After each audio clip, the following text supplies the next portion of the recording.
Do you want to command a raid army? Yeah! Do you want to conquer the Palpago Islands? Yeah! Do you want to spend hours breeding, tweaking, and boosting your pal stats to create the perfect 15 specimens to annihilate everything standing in your way? Wait, what? Sup, it's Stacks again with a maybe quickie? Don't know, we'll see. You're here because you want to make the perfect pals to take on the game's toughest bosses, right? Great, let's get down to business. For those new to the game and just getting your feet wet, go play the game and enjoy it. Come back when you're ready to take on the raid bosses. This will make much more sense then. And yes, I'm not the first to do this topic, and I'm not going to be the last either. But y'all clicked here for the extra oomph, that valuable information mixed with that extra McNugget sauce. So you know I gotta serve up that heat, you feel me? Alright y'all, lock in. So when breeding for the perfect raid pals, there are 3 things you want to consider. Passive skills and IVs. These are mandatory. You said 3. Oh yeah. Egg moves are important too. So we'll weave that in. Starting with the passives. You want to employ the best possible combat passives on your pals to enhance your pal stats further. There are many combat passives that all provide various benefits, and the ones you pick will depend on these. Just do these. Everybody does these, okay?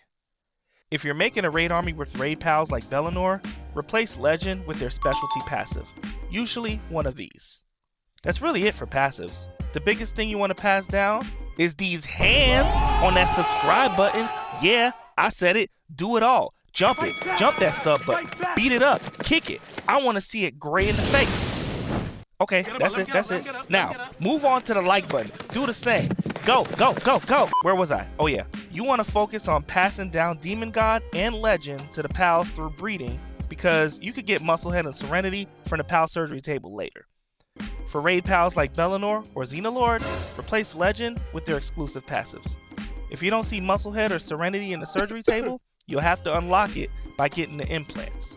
Musclehead can be found by exchanging 30 bounty tickets with the bounty officer at the small settlement at these coordinates here. Serenity can be found at the arena merchant here by using 50 tickets from the arena. What do you mean you don't have 50 tickets? What? Stop being broke. Get to grinding.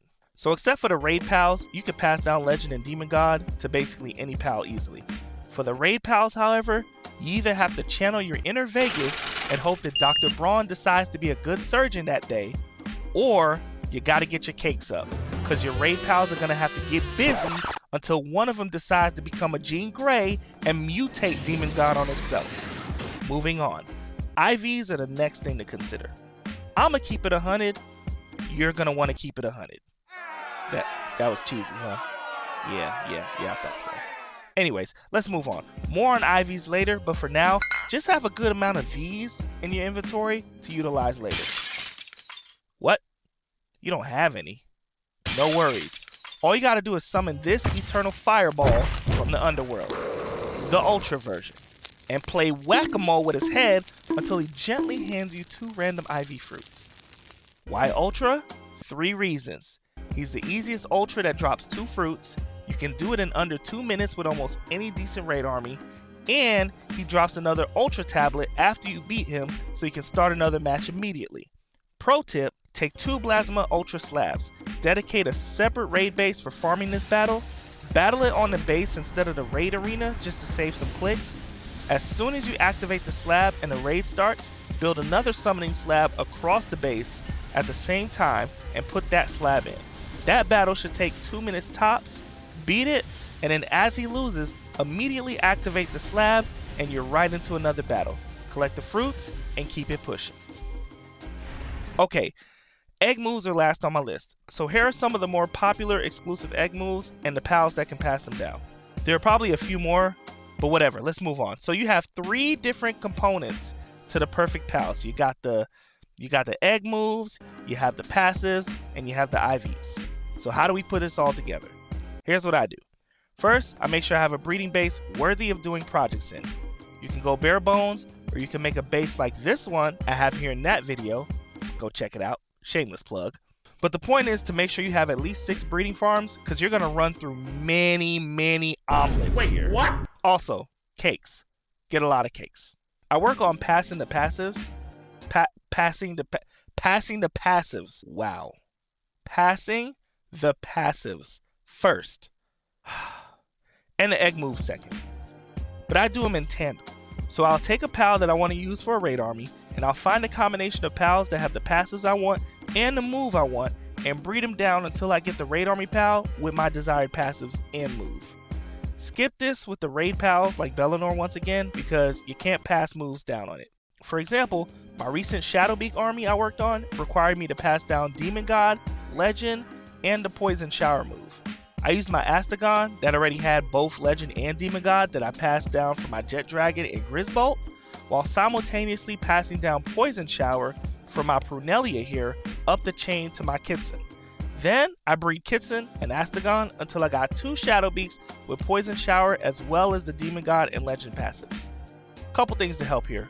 Put a Braloha on the base and put Philanthropist on every breeding pal to speed up breeding times per egg from 5 minutes to 1 minute and 26 seconds. Nocturnal helps on the non-dark pals as well.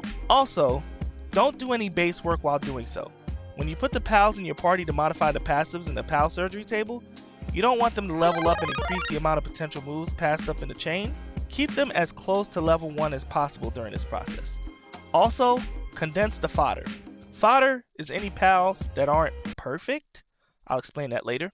Even if you don't have the perfect pals, you can fully condense them and use them to condense the 15 perfect pals later. Once you get your 2 pals with perfect passives and a move on it, use the IV fruits to boost both of their sets of IVs to 100. Make sure one is a male and one is a female. If not, use a power reverser here to change one to the opposite.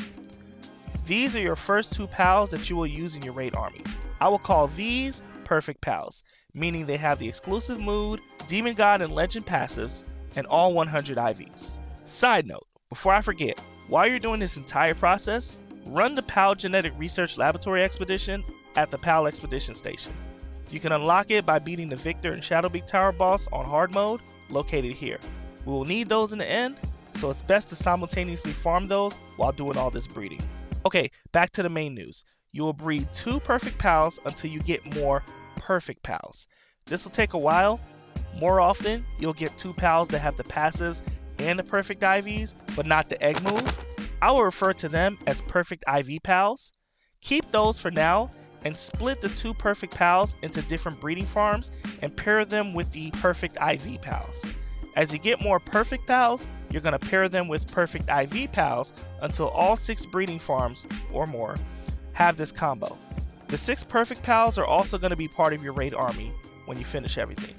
For every perfect pal you get after this, you're going to replace 1 perfect IV pal out of the breeding farm with them.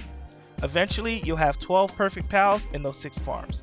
At that point, you just want to make 3 more and get your 15. You can do more than that if you want, but at this point, that's the game.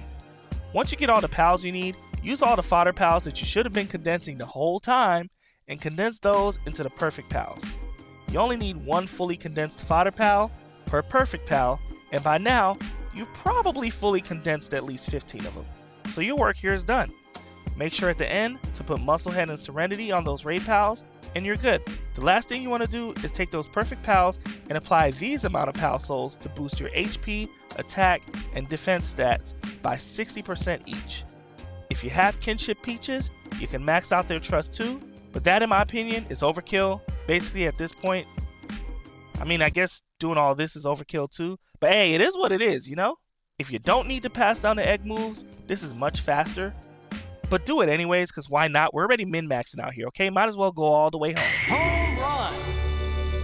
Alright, before I go, I have a couple of considerations to mention. First, if you breed pals with the egg moves and desired passives, but the IVs are not 100% perfect, use your judgment to determine if it's easier to just farm your fruits to raise it up to 100, or to use it as fodder. Hey! For example, this would be fodder. This would be something that I decided to raise with IV fruits later. But all this depends on your IV fruit stash, so judge accordingly. You can save a lot of time by making these judgment calls. Second, these raid pals make great combat pals in general, minus some move choices that you can change with skill fruits later anyways. Doing this preparation is plenty enough to get you through the arena and any future preparation for PvP enhancements in the future. Last, since these pals are fully maxed out in 3 of the 4 possible ways, that stars, IVs, and pal souls, they make great pals to run through the expeditions for full rewards. And that's it. Go comment on your favorite raid armies, or if you have a more efficient way to do this entire video. Talk your stuff down there. Come on, let's argue. All right, cool.